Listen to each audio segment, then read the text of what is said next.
یا اللہ سبحانہ و تعالیٰ ہم اس کتاب میں سے جو کچھ بھی پڑھیں تو اس سے ہمیں خیر حاصل کرنے کی ہدایت حاصل کرنے کی توفیق عطا فرما، اور اس ہدایت کے نور اور برکت سے ہمارے دین اور دنیا کے سب کاموں کو سنوار دے، اس پہ عمل کرنے کی توفیق عطا فرما اور اس کو پھیلانے کی توفیق عطا فرما، آمین یا رب العالمین۔ Quranic prayer selected verses Quranic order میں سورہ ہجر ہماری الحمدللہ ہماری چل رہی ہے سورہ ہجر۔ اس کا ہم الحمدللہ آج اس کا فورتھ پارٹ ہو گیا ہے، 14ویں پارے میں ہے، اور پاؤ پارے کی سورہ ہے، اس کے آ، آ، 6 اس کے رکوع ہیں، اس کی جو ہے 99 آیات ہیں میرا خیال میں۔ آج جو ہم سب لوگ موجود ہیں یہاں پر، ہم میں سے کوئی بھی نیا نہیں ہے، تو ہم سبھی لوگ کئی بار اس سارے انٹروڈکشن سے گزر چکے ہیں۔ الف لام میم جو ہے، الف لام میم را، جو الف لام را کی اس کی انیشل سورہ ہے، تو 2 رکوع ہم اس کے کر چکے ہیں اور الحمدللہ، اور آج انشاءاللہ سبحانہ و تعالی ہم اس کا جو تیسرا رکوع ہے جو آیت نمبر 26 سے شروع ہوتا ہے، تو ہم اس سے بات شروع کریں گے۔ پچھلا جو رکوع تھا، جو سیکنڈ جو رکوع تھا، وہ تقریباً آیت نمبر 15 سے لے کر آیت نمبر 25 تک تھا، جہاں اللہ سبحانہ و تعالیٰ نے اپنی بڑائی، اپنی کبریائی، اپنے جو ایک کلسٹیل پاورز ہیں اس میں جو ایک حکمت چل رہی ہے، اس میں جو ایک نظام چل رہا ہے، اللہ سبحانہ تعالیٰ نے جو یہ پوری کائنات کریٹ کی ہے، اس کے حوالے سے بات کی تھی۔ اگر سورہ ہجر کا ہم ریکیپ کریں رکوعوں کی طرح سے، تو پہلے رکوع میں اگر جو ایک بہت سگنیفیکنٹ چیز کہہ لیں، یا ایک جو قابل یوں کہنا چاہیے کہ ذرا اسٹینڈ آؤٹ ہوتی ہے جو چیز، اس میں وہ آیت آئی ہے جو کہ جس میں کہ یہ اللہ سبحانہ تعالیٰ نے فرمایا ہے اور پرومس کیا ہے کہ ہم اس قرآن کی حفاظت خود کریں گے۔ اگر آپ کو یاد ہو کہ ہم نے اس وقت قرآن کے تمام پرانے نسخے اور وہ تمام اپنی ملا کے ساری ریسرچ دیکھی تھی کہ سب سے پرانا قرآن، اور ہم نے وہ والے قرآن کے وہ صفحے بھی دیکھے تھے کہ جو کہ جن کے متعلق یہ خیال کیا جاتا ہے کہ یہ لائف آف پروفٹ میں in front of the prophet صلی اللہ علیہ وسلم، یا اس وقت کی جو وحی نازل ہو رہی تھی اسی وقت لکھے گئے ہوں گے۔ تو وہ پہلے رکوع کا وہ بات تھی۔ دوسرے رکوع کا اگر آپ ایک ہائی لائٹ بنائیں تو اس میں ہم نے کائنات کی جو تخلیق ہے، کلسٹل پاورز جو ہیں، اس کے مطابق اس کے حوالے سے اللہ سبحانہ تعالیٰ نے اپنا ایک ربوبیت کی شان بیان کی ہے۔ اور اب ہم سورہ حجر کا جو تیسرا رکوع ہے جو آیت نمبر 26 سے شروع ہو کر 44 آیت تک ہے، یہاں پہ جو ہے ایک اور موضوع شروع ہو رہا ہے، نیا موضوع ہے، لیکن اب اس موضوع کا تعلق جو سورہ کی جو باقی جو پچھلے 2 رکوع گزرے ہیں ان سے ریلیشن میں ہی بنتا ہے، ان سے ریلیشن میں ہی بنتا ہے۔ جیسے کہ ہم نے بات کی تھی کہ سورہ ہجر جس زمانے میں نازل ہوئی ہے، اس کا مین جو مقصد ہے وہ اپنے سننے والے کو کنونس کرنا ہے اس بات کے اوپر کہ یہ جو ریلیجن ہے، یہ جو مذہب کی دعوت نبی کریم صلی اللہ علیہ وسلم دے رہے ہیں، یہ کتنا سچا ہے، کتنا لاجیکل ہے، کتنا اس کا جو سچائی ہے وہ ہمارے چاروں طرف پھیلی ہوئی ہے، اور ہر اینگل سے ایک کیا کہنا چاہیے، دلیل دی جا رہی ہے کہ دیکھو یہ وہ رب ہے جس نے اپنی کتاب کی حفاظت کا ذمہ لیا ہے، اور آج تک پڑھنے والے اب اس معجزے کو دیکھ سکتے ہیں۔ پھر یہ وہ رب ہے جو ساری کائنات کی تخلیق کس طرح سے نظام، ایک بیلنس نظام چل رہا ہے، اور یہ وہ رب ہے کہ جس نے حضرت انسان کو تخلیق کیا، تو تخلیق creation of the human being کا جو حوالے سے یہ جو رکو نمبر 3 ہے یہ شروع ہوتا ہے، اور پھر ہم اس کو انشاءاللہ سبحانہ تعالیٰ آج دیکھیں گے۔ تو اعوذ باللہ من الشیطان الرجیم بسم اللہ الرحمن الرحیم، آیت نمبر 26۔ وَلَقَدْ خَلَقْنَا الْإِنسَانَ مِنْ صَلْصَالٍ مِنْ حَمَائِمٍ مسنون، اور بلا شبہ ہم نے پیدا کیا انسان کو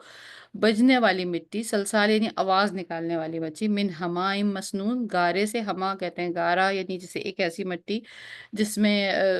جسے پانی کے ساتھ گوندا گیا ہو، جو سڑ گئی ہو، مسنون۔ ابھی ہم یہ تمام اس کے اوپر ذرا گہرائی میں بھی جائیں گے، آیت کو پہلے فنش کر لیتے ہیں کہ ہم نے انسان کو بنایا، تو یعنی آیت نمبر 26 سے ایک بظاہر تو ایک نیا موضوع شروع ہوا ہے۔ آیت نمبر 25 پہ بات وہاں ختم ہوئی تھی کہ اللہ سبحانہ تعالیٰ نے جو کائنات میں تخلیقات کی ہیں، اور جو آسمان ہیں، اور جو تمام وہ بالا معاملہ تھا، وہاں سے بظاہر ایسا دکھتا ہے کہ ایک دم شفٹ ہوا ہے ٹاپک، لیکن بات وہی ہے کہ یہ ایک ہی جس طرح کوئی ایک وکیل ہے وہ دلائل دیتا ہے مختلف، تو وہ پھر ایک آدمی کی گواہی دیتا ہے، پھر دوسرے آدمی کی گواہی دلواتا ہے، پھر تیسرے آدمی کی گواہی دلواتا ہے، تو مختلف گواہ جو آتے ہیں، وہ جو گواہیاں دیتے ہیں، تو وہ یہ ثابت کرنے کی کوشش کر رہا ہے کہ یہ جو بھی اس کا پوائنٹ آف ویو ہے وہ سچ ہے۔ تو سملرلی ہم اس کو ایسے دیکھ سکتے ہیں کہ ہر رکوع میں ڈفرینٹ ڈفرینٹ لاجک بیان کی جا رہی ہے۔ تو اللہ سبحانہ تعالیٰ کی ربوبیت کو پہچاننے کے لیے اب یہ ایک تیسری لاجک ہے، اور وہ کیا ہے؟ وَلَقَدْ خَلَقْنَا الْإِنسَانَ مِنْ صَلْصَالٍ مِنْ حَمَائِمٍ مسنون، اور ہم نے پیدا کیا انسان کو بے شک بجنے والی مٹی اور گارے سے، والجان خلقناہ من قبل، اور جنوں کو پیدا کیا اس سے پہلے، من نار سموم، آگ کی حرارت سے، آگ کی سخت سخت والی جو لیئر ہے اس سے، وَإِذْ قَالَ رَبُّكَ لِلْمَلَائِكَةِ إِنِّي خَالِقٌ بَشَرًا مِّن صَلْصَالٍ مِّنْ حَمَائِم مسنون، اور پھر کہا اللہ سبحانہ تعالیٰ نے فرشتوں سے کہ بے شک میں پیدا کرنے والا ہوں ایک انسان جو کہ بجنے والی مٹی سے اور گارے سے اور سڑے ہوئے جو گارا ہے اس سے میں اس کو پیدا کروں گا۔ تو یہ ابھی شروع کی کچھ آیتیں ہیں، تو یہاں سب سے پہلے تو یہ اسٹیبلش ہم کر لیتے ہیں کہ یہ یہاں پر سورہ ہجر کی جو تھرڈ رکوع ہے، اس میں اللہ سبحانہ تعالیٰ اپنی رب ہونے کی، اپنی کائنات کے اوپر اپنی جو ان کا کنٹرول ہے اس کی، اور اس بات کا ثبوت دینے کے لیے انسان کو ایک لاجیکلی طور پر کنونس کرنے کے لیے کہ یہی سچ کا راستہ ہے، ایک تیسرے اینگل سے دلیل دی جا رہی ہے، اور وہ تیسرا اینگل ہے کریشن آف ہیومن بینگ۔ تو کریشن آف ہیومن بینگ اور کریشن آف آدم کے حوالے سے اگر ہم دیکھیں اس موضوع کے حوالے سے اگر ہم بات کریں، تو لیٹ می گو ہیئر، ہاں یہ والی جو سلائیڈ ہے، اگر ہم کریشن آف حضرت آدم علیہ السلام، بائی دا وے، قرآن میں اسے کہیں بھی کریشن آف آدم نہیں کہا گیا ہے، اسے کریشن آف بشر کہا گیا ہے۔ میں ایک انسان بنا رہا ہوں اور تم انسان کو سجدہ کرنا، تو وہاں سے ایک پوائنٹ یہ ہے کہ سجدہ صرف محض ایک حضرت آدم کو نہیں تھا، سجدہ محض ایک ان کی پرسنل شخصیت کو نہیں تھا، بلکہ وہ سمبولک تھا۔ وہ حضرت ان کو ان کو سجدہ کیا گیا تھا ایک انسان کی حیثیت سے، اور پھر ان کے بعد جو ان کی اولاد ہے جو کہ انسان ہے، تو لہٰذا اس لیول پر، اس آنر پہ، وہ پوری اولاد جو ہے اس کے لیے بھی وہ چیز ہے۔ تو جو کریشن، اسی لیے اللہ سبحانہ تعالیٰ نے سوائے ایک جگہ کے سورہ آل عمران میں ایک صرف ایک آیت ہے جہاں اللہ سبحانہ تعالیٰ نے کہا ہے کہ ہم نے آدم کی جو کریشن ہے وہ اس کو سمجھا ہے کہ جیسے وہ حضرت عیسیٰ علیہ السلام کی کریشن ہے، اور آدم مٹی سے بنے تھے، تو وہ صرف ایک واحد جگہ ہے جہاں پہ یہ بات یوز ہوئی ہے کہ آدم مٹی سے بنے تھے، ادروائز ہر جگہ جو کریشن آف ہیومن بینگ کے جتنے بھی جہاں پر بیان آیا ہے، وہاں پر بشر کا ورڈ یوز ہوا ہے، آدم کا ورڈ یوز نہیں ہوا ہے۔ تو ایک بات اس سے یہ بات پتہ چلتی ہے کہ کوئی وہ ساری چیزیں جو ہیں، وہ جو ہم کو بتائی جاتی ہیں کہ کس طرح انسان بنایا گیا ہے، وہ محض حضرت آدم کی پرسنالٹی تک کنفائنڈ نہیں ہے، بلکہ وہ ساری بنی نوع انسانیت کے لیے ہیں۔ تو اگر ہم قرآن کو دیکھیں کہ یہاں جو سورہ ہجر کی تیسری رکوع میں جو یہ بات اب شروع ہوئی ہے، یہ جو ٹاپک ہے حضرت آدم علیہ السلام یا انسان کی تخلیق کا جو ٹاپک ہے، یہ قرآن میں کہاں کہاں آیا ہے، اور اگر اس کو اسٹوری آف آدم ہی ہم اپنی نشانی بنانے کے لیے کہنا چاہیں، تو یہ پورے قرآن میں ہم جیسے دیکھتے ہیں مختلف ٹاپک مختلف جگہ آتے ہیں، تو یہ کہاں کہاں موجود آیا ہے۔ تو بیسکلی سورہ بقرہ میں آیا جو ہے، سورہ بقرہ کی آیا نمبر 30 سے لے کر 39 تک، وَإِذْ قَالَ رَبُّكَ لِلْمَلَائِكَةِ إِنِّي جَاعِلٌ فِي الْأَرْضِ خلیفہ، جہاں بات شروع ہوئی تھی کہ اللہ سبحانہ تعالیٰ نے فرشتوں کو بتایا کہ میں ایک بنانے والا ہوں، خلیفہ زمین پہ بنانے والا ہوں، تو وہاں پر یہ ایک قصہ حضرت آدم کا آیا ہے، اور اس قصے میں creation of Adam, command to the angels, Iblis کا ریفیوزل ہے وہاں پر، اور پھر وہاں پہ حضرت حوا کا بھی ذکر ہے جو سب سے پہلا ہی وہ پیراگراف ہے، اور پھر اس میں اس بات کا ذکر ہے کہ وہ لوگ بھول گئے اور پھر وہ ان کو معاف کیا گیا۔ تو اگین وہ دیکھا جائے تو یہ جو اسٹوری آف آدم علیہ السلام، اگر ہم اسٹوری کا لفظ استعمال کرتے ہیں، تو اسٹوری میں تو ایک کانسیپٹ کرونالوجیکل آرڈر کا ہے، تو یہاں کرونالوجیکل آرڈر اس پوری اگر ہم جمع کریں کہ جو سب سے پہلی جگہ جہاں پہ حضرت آدم کا قصہ آیا ہے، وہاں پر اس طرح بیان نہیں ہوا جس طرح ہم حضرت یوسف علیہ السلام کے قصے کو سورہ یوسف میں دیکھتے ہیں۔ اور اب ہم جب آلموسٹ آدھا قرآن ختم کر رہے ہیں، تو میرے خیال میں تھوڑی تھوڑی ہم کو یہ بات اب سمجھ میں آنی شروع ہو گئی ہے کہ جیسا کہ میں نے ابھی کہا کہ یہاں پر سورہ ہجر میں جو تیسرے رکوع میں جو حضرت آدم علیہ السلام کا قصہ آ رہا ہے یا تخلیق انسان کا قصہ آ رہا ہے، وہ انسان کی تخلیق یا حضرت آدم کی اسٹوری سنانے کے لیے نہیں آ رہا ہے، وہ آ رہا ہے یہ لاجک دینے کے لیے ان لوگوں کو جن کے سامنے یہ نیا مذہب پیش کیا جا رہا ہے کہ دیکھیے یہ وہ مذہب ہے جس میں یہ چیزیں ہیں۔ تو ایک کیا کہنا چاہیے انسان کی جو انٹلیکٹ ہے اس کو کمپیل کرنے کے لیے، اس کو دعوت دینے کے لیے کہ دیکھو سوچو یہ ہے وہ رب، اور یہ وہ رب ہے جس نے آدم کو کریٹ کیا ہے، اور یہی تم ہی وہ آدم ہو، تو یعنی وہ تمہارا خالق ہے، تو پھر تم اس سے الگ ہو کے کہاں جا رہے ہو؟ تو یعنی یہ جو حضرت آدم علیہ السلام کا قصہ پورے قرآن میں 7 جگہ ہمیں بکھرا ہوا نظر آتا ہے۔ اس قصے کی وہ پورشن جو جس جگہ جس صورت میں وہ آیا ہے، وہ اس وقت جو بات ہو رہی ہے اس سے ریلیٹڈ ہے، وہاں ایک مثال دی گئی ہے حضرت آدم کے حوالے سے۔ تو یہ اس بات کا جواب ہے کہ لوگ جو ایک سطحی طور پہ پڑھنے والا آدمی ہے وہ یہ دیکھتا ہے کہ ارے ابھی حضرت آدم کی بات یہاں ہوئی، اب یہاں ہوئی، یہاں ہوئی، اور یہ تو بالکل کنیکٹڈ بظاہر نظر نہیں آتا۔ نہیں، ہم اسٹوری کر ہی نہیں رہے حضرت آدم کی، ہم حضرت آدم کی لائف میں سے کوئی لیسن لے کر آ رہے ہیں، جو اس وقت جو موضوع ہے تقریر کا، اس تقریر کو ریفرنس کے طور پر اس موضوع کو یوز کرنے کے لیے، یا ایک دلیل دینے کے لیے، سپورٹنگ ایویڈنس دینے کے لیے حضرت آدم کا قصہ وہاں بیان ہوتا ہے۔ تو ہم نے سورہ بقرہ میں حضرت آدم کے قصے کا کچھ پورشن دیکھا ہے، پھر اس کے بعد سورہ اعراف میں آیا نمبر 11 سے لے کر 27 تک، وہاں پر بھی ہم نے حضرت آدم علیہ السلام کے کچھ حصے کا کہ جو تمام یہ قصہ ہے، اس اسٹوری ہے، اس کا کوئی ایک پورشن دیکھا ہے جو اس وقت کی جو ٹاک ہے، اس وقت جو وہاں پر بات ہو رہی ہے اس سے ریلیٹڈ ہے۔ تو اس وقت جب ہم یہ سورہ ہجر کرنے جا رہے ہیں تو یہ بیسیکلی تیسری دفعہ ہم اس کو پڑھنے جا رہے ہیں، حضرت آدم علیہ السلام یا کریشن آف آدم کے قصے کو ہم تیسری دفعہ، آدم اور ابلیس کے قصے کو ہم تیسری دفعہ پڑھنے جا رہے ہیں، اور تیسری دفعہ ہم اس کو ایک ڈفرینٹ اینگل سے دیکھنے جا رہے ہیں۔ اس کے بعد مزید جو ہے سورہ اسراء میں، پھر سورہ کہف میں، پھر سورہ طٰہٰ میں، اور پھر سورہ صاد میں ہمیں اسی قصے کی مختلف ڈیٹیلز ملتی ہیں۔ تو ایک تو یہ بات طے ہو گئی کہ سورہ ہجر جو ہے اس وقت کا جو اس کا جو تھرڈ جو یہ آ، رکوع شروع ہو رہا ہے، اس میں حضرت آدم علیہ السلام کے قصے میں سے ایک کچھ خاص آ، حوالے اٹھائے گئے ہیں، ریفرنس اٹھائے گئے ہیں، اور ان کے حوالے سے اللہ سبحانہ تعالیٰ نے اسلام کی طرف جو بھی نان بلیورز ہیں یا مشرکین ہیں ان کو دعوت دی ہے، اور جو ایمان والے اب اس کو پڑھتے ہیں، جب وہ ان آیتوں کو پڑھتے ہیں تو ان کا ایمان پختہ ہوتا ہے۔ وَلَقَدْ خَلَقْنَا الْإِنسَانَ، اور ہم نے پیدا کیا انسان کو، من سلسال من حمائم مسنون۔ سلسال کا مطلب ترجمہ کیا گیا ہے بجنے والی مٹی، بجنے والی، اور حمام کا ترجمہ کیا گیا ہے گارا اور مسنون۔ تو before going into the details of the آیا، لیٹس گو ٹو دا یہ ہمائم مسنون اور یہ کیا معاملہ ہے۔ دیکھیے اگر تو قرآن میں جو کریشن آف بشر ہے، انسان ہے، یعنی جس کو حضرت آدم علیہ السلام کا جو پتلا مٹی سے بنایا گیا تھا، اگر صرف اتنا کہہ دیا جاتا کہ مٹی سے بنایا تو ایک بات ہوتی، لیکن قرآن نے 6 اور 7 تقریباً 6 کہنا چاہیے to be very precise, different terminologies use کی ہیں انسان کے تخلیقی مراحل میں، وہ جو مٹی یوز ہوئی ہے اس کے لیے ڈفرینٹ ٹرمینالوجیز یوز کی ہیں۔ اور اگر ان ٹرمینالوجی کو بھی اگین پورے قرآن میں سے سمیٹ کر اور اس کو ترتیب میں لے کر آیا جائے، یعنی کہ سب سے پہلے کون سا سٹیج رہا ہوگا، بعد میں کون سا سٹیج رہا ہوگا، قرآن میں وہ اس ترتیب سے نہیں ہے، لیکن جس جگہ مختلف نام لیے گئے ہیں، مختلف طریقے سے جو ٹرمینالوجی استعمال کی گئی ہے، اگر ہم اس کو ایک سیکوینشل، ایک لاجیکل سیکوینس بنائیں اس کی، تو وہ کیا بنتی ہے؟ تو the order of initial stages of creation of men بشر at different places in the Quran are as follows۔ تو سب سے پہلی جو چیز ملتی ہے وہ تراب۔ یہ سورہ حج میں بھی لفظ یوز ہوا ہے، سورہ آل عمران میں بھی لفظ یوز ہوا ہے تراب۔ ایسا تو یہ تراب کا لفظ، تراب کا مطلب ہوتا ہے مٹی، خاک، ڈسٹ، سوائل، سوکھی مٹی اس کو آپ کہہ سکتے ہیں۔ ایک ایسی مٹی جیسے بچے مٹی میں کھیل رہے ہوتے ہیں،